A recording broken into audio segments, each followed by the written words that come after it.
we're going to find the probability of overlapping and disjoint events. That is our learning goal for the day. A couple days ago, we talked about finding the probability of both events A and events B happening. We're going to change that just a little bit today and talk about OR.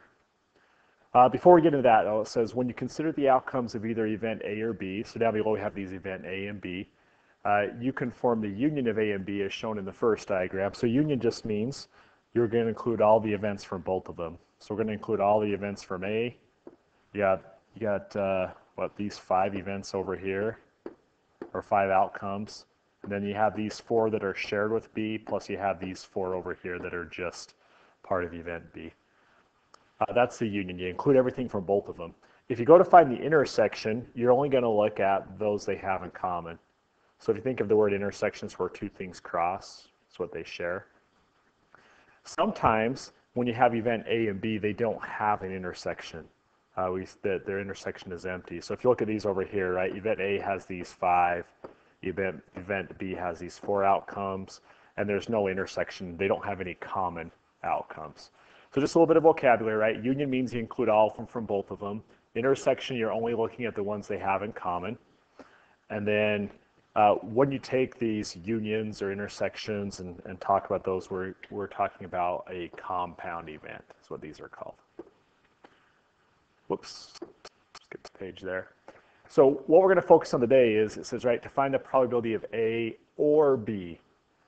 We did already the probability of A and B. Remember when we found that, we took the probability of A and we multiplied it by the probability of B. Now we're going to talk about what happens if there's an OR. So it says you must consider what outcomes, if any, are in the intersection of A and B. 2 events are overlapping when they have 1 or more outcomes in common. So these 2 right here are both examples of overlapping events because they share those 4 right there. Right? They share those 4 events right there. So we would call those overlapping. When they don't share any outcomes, like this one on the right over here, this one over here, we call these disjoint or mutually exclusive. So you can see we got event A over here and B over here. They don't share any outcomes. So again, disjoint, mutually exclusive. I've always used mutually exclusive in the past, but this book uses disjoint a lot, and they're both fine. They both mean the same thing. So we got overlapping, they share outcomes, right? The 2 Venn diagrams overlap each other. Disjoint or mutually exclusive, they don't share any outcomes. I want to show you kind of an example. We're going to think this through kind of just logically, and then we'll go back and I'll show you some formulas to find these. Right, if you roll a dice, what is the probability of rolling a number greater than 4 or a number less than 2? As soon as you see that OR, that's going to tip us off that it's one of these type of problems. This is not an AND like we did a couple days ago. This is an OR problem. All right, so let's just start out here. My sample space, right, if I roll a dice, I can get a 1, 2, 3, 4, 5, or a 6. That's my sample space right there. And it says, what's the probability of, first of all, rolling a number greater than 4? So let's look at that. Greater than 4, I have a 5 or a 6. Okay, or a number less than 2. When you hear the word or means you're happy with either one. So we're happy if it's greater than 4. We're also happy if it's less than 2. So what we end up doing is just we count how many outcomes are in each one and we add it together. All right, this one had 2 outcomes. 5 or a 6. This one also had, well, I did that one wrong, I'm sorry. It says a number less than 2, so 2 would not be included. Let me just fix that. 2 would not be included on that one. It would just be 1. Okay, so I had 2 there, I had 1 here. So altogether there's 3 favorable outcomes out of 6 total. So the way, if you have an OR problem, this is what we're going to end up doing, is all I do is take the favorable outcomes in the first one, the probability of getting a number greater than 4, that's 2 out of 6. Plus the second one, or getting a number less than 2, that'd be 1 out of 6. If I add those together, I just want to include them both, the 2 and the 1, that gives me the 3 out of 6. Okay, so when you see the word OR, we're thinking addition. Sometimes there could be a little catch to this, and that's what we're going to go in the second example. So it says if you roll a dice, what is the probability of rolling an even or a number less than 5? So if we do that, we got an even. Just write our sample space here. 4, that's what I could get. Okay, so for the first one, getting an even, I'd be happy with a 2, a 4, or a 6. So that's probability is 3 out of, I have a 3 in 6 chance of getting an even. Plus, okay, and again, the reason why I'm adding is because of that or right there. Or a number less than 5. Okay, so I'm going to do that in a different color. A number less than 5, I'd be happy with a 1, a 2, a 3, or a 4. So what I got, 4 out of 6. Now this is a part you have to be careful with. These two overlap, and what I mean by that is if I have event A down here, that was getting an even. So we got 2, 4, or 6. 2, I'd be happy with a 2, 4, or 6. But we also have event B down here. That's getting a number less than 5. So that's a 1, 2, 3, 4, right there. So what happens, right? The 3 out of 6 counts these 3, right? 3 out of 6 counts those 2. The 4 out of 6 counts those 4. The problem is this overlap right in here is getting counted twice. So the 2 over 4 is counted up here in that 3, but the 2 and the 4 is also counted up here in that 4. So these are called overlapping events, okay, where the outcomes they share outcomes.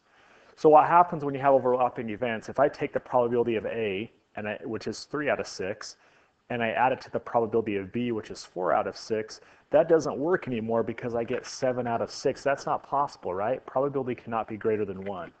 And the reason why, what happened there is we're counting the 2 shared outcomes twice, the 2 out of 4. So what I do out here is I have to subtract the overlap, minus 2 out of 6. And the reason why we do that is because those are being counted twice, right? They're being counted as part of event A. They're also being counted as part of event B. So if I do that, now that's going to give me the correct probability. So I have, 3, 6 plus 4, 6 is 7, 6, minus 2, 6. So my answer comes out to be 5, 6 is the probability. Okay, so those are 2 different types of problem.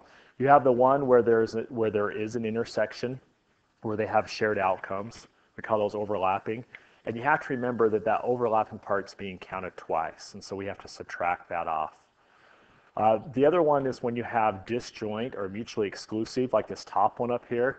These did not have, right? Event A was getting a 1. Event B was getting a 5 or a 6. They did not share outcomes. There was no overlap. You don't have to worry about subtracting anything.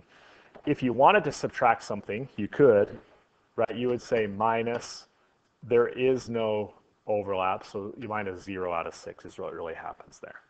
So these are your formulas. Take just a second to write them down. If A and B are any events, and the probability of A or, like circle or actually write down or, the probability of A or B is, okay, or probability of A plus probability of B minus this is the intersection right there, minus A and B. And that's the intersection of the 2. If they're disjoint, okay, or mutually exclusive, you don't have to worry about subtracting that off because there are, put a little star by this one, there are no shared outcomes. Okay, so you don't have to worry about subtracting off the probability of A or B. You don't have to worry about subtracting off the overlap. A visual way of thinking of that, right? This, let me move this up here. This is, right, that first example where they do have an overlap. And that part right there, that probability, that is the probability of A and B. If they have that overlap, you have to subtract it off. Down here on this one, right, events A and B are separate. So there's no overlap. So it's like having a minus 0 right there because there is no overlap. Okay, so make sure you know those 2 formulas. Key things here is the or. If you see an or, you got to think addition. Okay, and the second thing is you have to decide, is it overlapping or is it mutually exclusive? Overlapping, you have to subtract the overlap. Mutually exclusive, you don't have to worry about that. Okay, let's do some examples. All right, a card is randomly selected from a standard deck of 52 playing cards. What is the probability that it is a 10 or a face card? Okay, I would always, again, if I were working in my book or whatever, I would think, okay, and or. This one's an or problem. That means we're going to add. So I'm going to write this down. We want to find the probability that I either get a 10 or a face card. Okay, so the next thing we have to decide is, do those two overlap? Do they share outcomes, or are they mutually exclusive? So what I'm thinking here is it possible that it could be a 10 and a face card both? Are there cards that are both 10 and face cards? And the answer is no, right? You have 4 10 cards in a deck of cards. Face cards are Jack, Queen, Kings, and you have one of each suit. There's 4 suits. There's 12 face cards, but there's no overlap there. There are not 10s that are also face cards. So all I have to do is take the probability of getting a 10 plus the probability of getting a face card. Probability of getting a 10, there's 4 of those, so 4 out of 52, plus the probability of getting a face card, there's 12 of those. Okay, you add those together, that comes out to be, what, 16 out of 52? Okay, that's your answer as a fraction.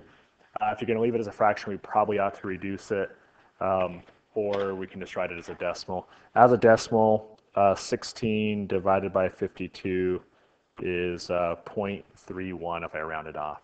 So the probability is approximately 0.31 or 31%.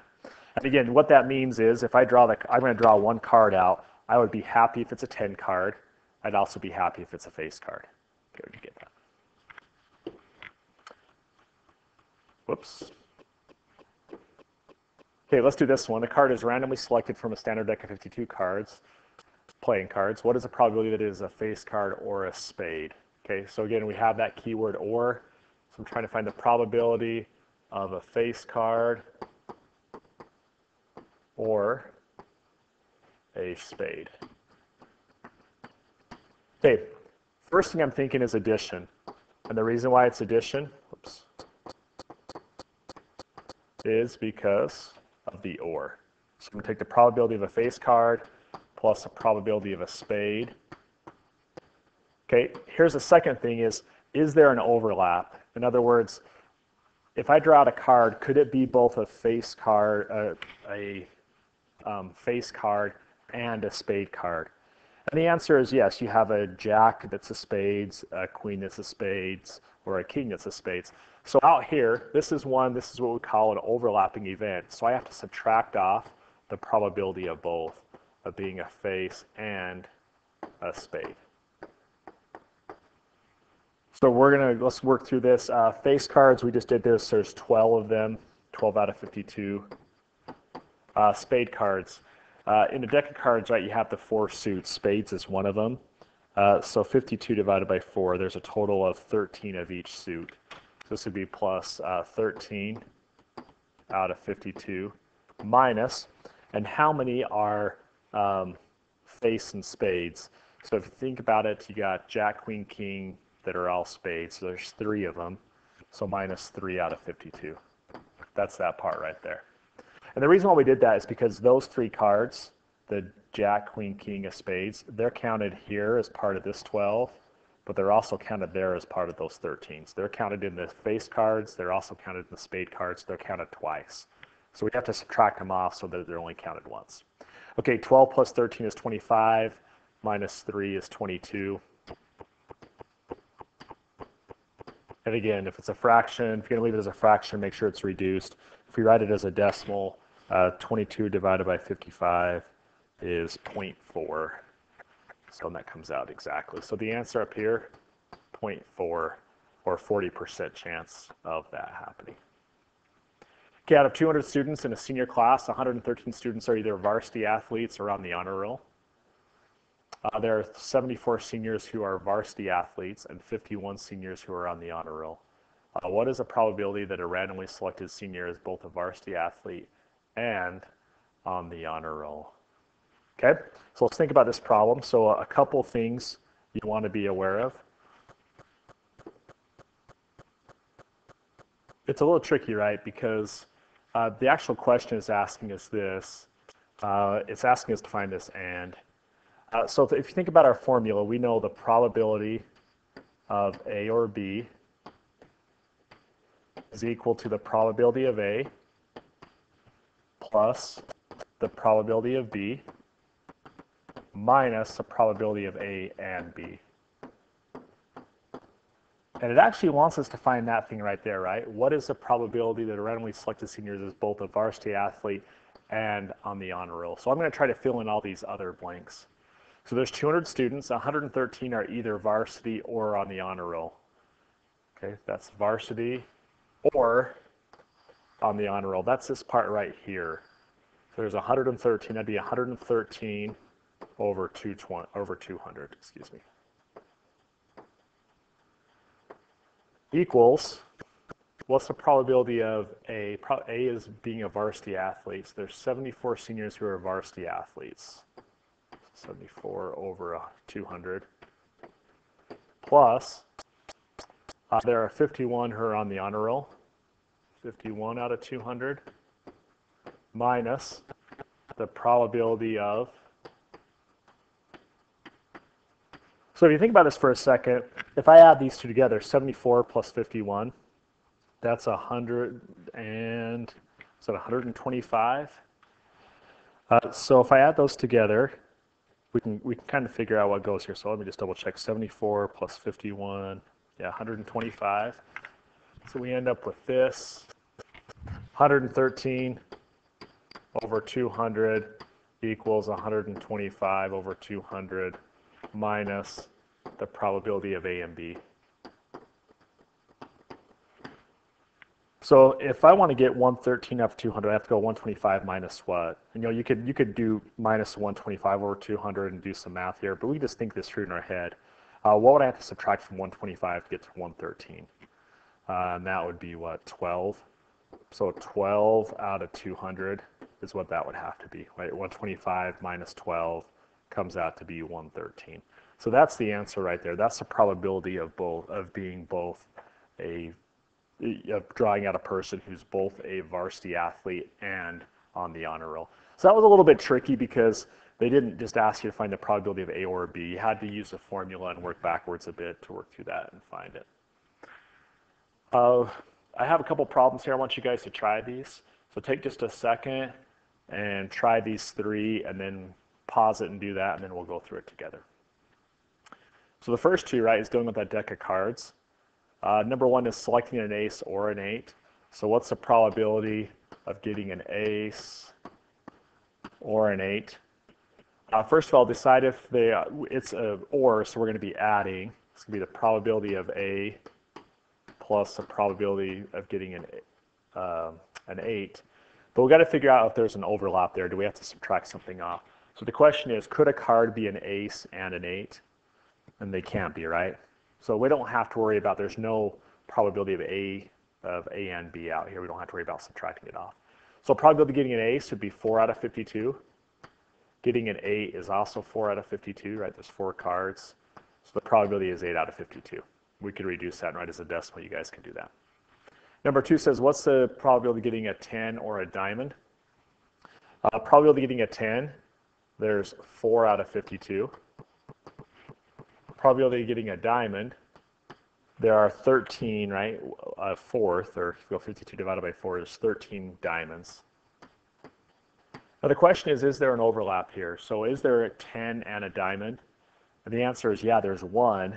So out here, because this is overlapping, I have to subtract the overlap. That'd be minus 1 out of 52. So 4 plus 13 is 17 minus 1. So 16 out of 52 is our probability right there. Example 3, this is going back to that problem. It says 32 seniors are in the band, 64 seniors are in the band, or on the honor roll. What is the probability that a randomly selected senior is both in the band and on the honor roll? So let's see. We got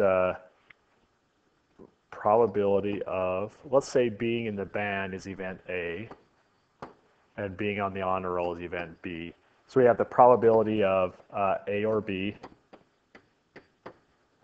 equals the probability of A plus the probability of B minus the probability of A and B. And this is actually what it wants us to find right there, right?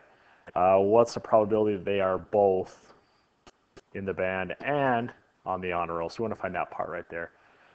So how many are in A or B, the band or the honor roll? Tells us 64. So 64 out of 200 equals the probability of A that was being in the, we said A was the band, so it'd be 32 out of 200 plus B, the honor roll. What was the probability of the honor roll? There were a total of 51 seniors who were on the honor roll. So plus 51 out of 200 minus some fraction over here, and that's going to be my answer. So 32 plus 51 is what, 73? There's only 64, so 73 minus what equals 64? I think it'd be 9. 9 out of 200. 73 minus 9 gives us 6. So there's our answer right there. That's the probability of A and B. So again, it's using that formula to work backwards just a little bit. Let's do this one. It says, the American Diabetes Association estimates that 8.3% of people in the United States have diabetes. Suppose that a medical lab has developed a simple diagnostic test for diabetes that is 98% accurate for people who have the disease and 95% accurate for people who do not have it. The medical lab gives the test to a randomly selected person. What is the probability that the diagnosis is correct? This is a little bit tricky, and so I want to show you like a method we can use to find this, and it's using a little tree diagram, a probability tree. So if you think about it for a second, really we want to find out, what we're trying to find out is the medical lab gives a test that are, to a randomly selected person. What is the probability that the diagnosis is correct? So here's the different things that could happen. Like if I start right here, you could have a person that has diabetes, so has diabetes, and you could have a person that doesn't have diabetes. If they have diabetes, their test could be correct or their test could be incorrect. If they don't have diabetes, a test could be correct or the test could be incorrect. So we want to find the probability of each of these happening. So it says they estimate that 0.83% of people in the United States have diabetes. So people that have diabetes up here, I'm going to write that you have a 0.083. I'm going to write it as a decimal. That's the probability if you just randomly select a person that they have diabetes. If I go 1 minus that, 1 minus 0.083, it comes out to be 0.917. So 0.917 or 91.7% of the people don't have it. Okay, now once you get to there, if you have diabetes and you get tested, the probability that it'll be correct, it says, is 90% accurate for those that have diabetes. So 90% accurate for people who have diabetes. So come up here.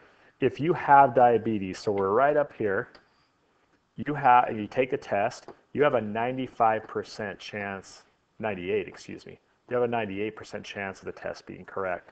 So you have a 0.02, or if I go 1 minus 0.98, I get 0.02. You have a 0.02 chance of being incorrect if you have diabetes. Okay, now come down here. If you don't have diabetes, you have a 95% chance of your test being correct. Incorrect, you have a 0.05 chance. So what I want to find out is, right, the question is asking is, what's the probability that the diagnosis is correct? So there's two ways to get a correct diagnosis. One is if, follow this blue line up here, you can have diabetes and it comes out to be correct. Now you need both of those to happen.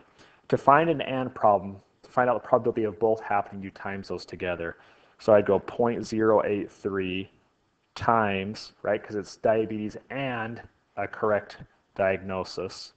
So you multiply. It comes out to be approximately a point, let me get that up here, 0.08 if I round that off. If I come down here, the other way to get a correct diagnosis is, I'll outline this in green, is they don't have diabetes and it's correct. It tells them they don't have diabetes. So let's times those together. So I get a 0.917 times by 0.95, and that equals 0.87 if we round it off. Okay, now I would be happy if I ended up here. That's a correct diagnosis right there. This is also a correct diagnosis, right? This is the people that have diabetes that are diagnosed correctly. This is the people that don't have diabetes that also they diagnosed it correctly. If I add those together, 0.87 plus 0.05, that comes out to be 0.95. That's a probability that they got, that either they had diabetes and got the correct diagnosis, or they didn't have diabetes and they got the correct diagnosis. So 95% of the people are getting this. Now, if I come down here, we could actually calculate the probability of not getting a correct diagnosis. Let's do it in red. So that would be 0.083 times 0.02. If I times those together, 0.083 times 0.02, that comes out to be 0.002 if I round it off. 0.002.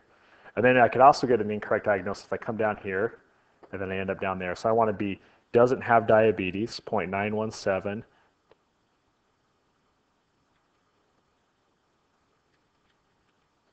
Times by an incorrect diagnosis, because you want both to happen. You want to have doesn't have diabetes and an incorrect diagnosis. If you times those together, you end up with 0.05. If we we'll go out a little bit further, 46.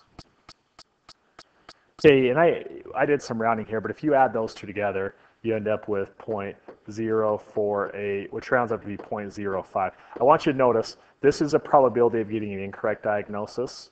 These are the two spots I get incorrect. Okay, if I add those together, it adds up to be 100%. So in other words, either you have to get an incorrect diagnosis or you don't. So this is a little bit tricky. This is like finding the probability of multiple things, but if you make this little tree diagram, that can be really helpful to you. Hey, I want to do this one last thing just to finalize this. Let's actually do, we'll end right here on this number 5, just to do another tree diagram. So it says a high school basketball team leads at halftime in 60% of their games in the season. The team wins 80% of the time that they have the halftime lead, but only 10% of the time that they do not. What is the probability the team wins a particular game during the season? So we have multiple events here, right? Do you lead at halftime is one event, and then when you lead, you know, what's the chance of actually winning after that? So if you write this out, right, start with leads at halftime. So leads at halftime. And this one you don't lead. Okay, so if you lead at halftime, it says they win 80% of the time that they, so let's write our probabilities. They have a 60% chance of leading at halftime, 0.6. That means down here they have a 0.4 chance of not leading. Okay, if they are leading, they win 80% of the time. So win 80% of the time. That means if they lead at halftime, they lose 20% of the time. If they don't lead at halftime, they win 10% of the time.